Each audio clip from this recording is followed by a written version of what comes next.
All right, guys. So this week I read an article about Baltimore's buses and their revamping of the system down there.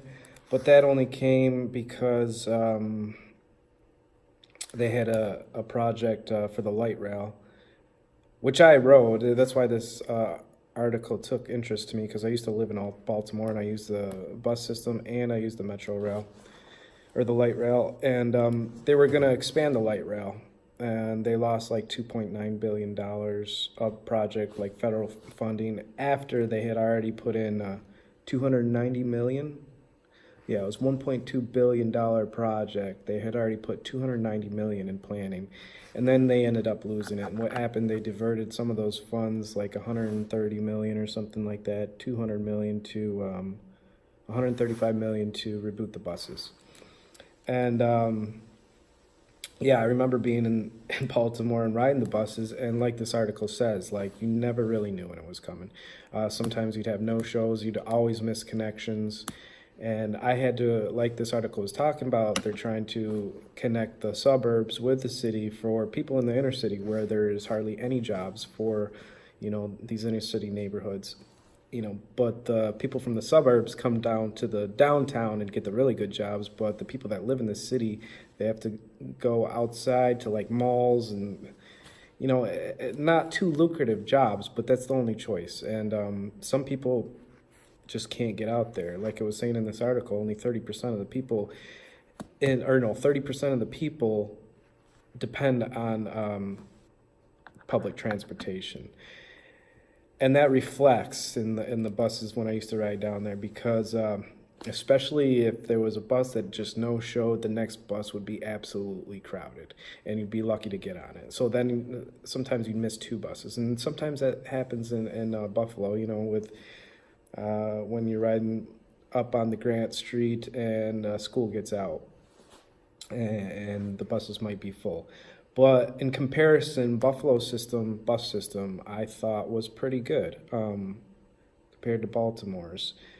The thing is, some of the same things that are happening here that is down there is, they want to expand the light rail. And I think that's an awesome idea because when thinking of down there, I actually got a different job always using the light rail, and it was only a 10-minute walk to the light rail, and it was just always so dependable, so easy, and quick. And even if the bus system around Buffalo is still good, the light rail will definitely improve it. Now, what I see in Buffalo is people from the suburbs coming to the city for their jobs, just like in most cities. And that to cut down on congestion, the light rail project would be the best because, Buffalo's population lost so many people since the 50s. So I think that's why traffic isn't so bad around here.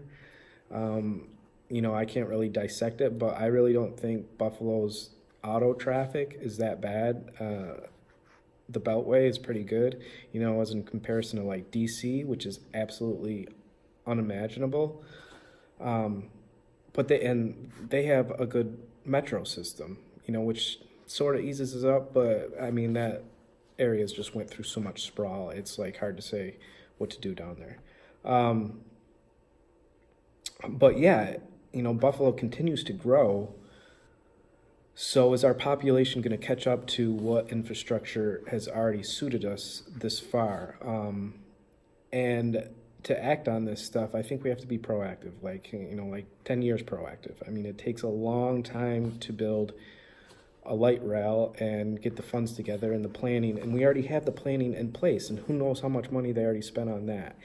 And I think it's to like Amherst, they want to connect it to the UB campus. I don't know. I think that would be beneficial. There's a stigma with riding buses too. And nobody from the burbs is going to be riding buses downtown. But if the light rail is an option, I think people will take it. And I think in the future, it will be a better option when congestion is going to increase. So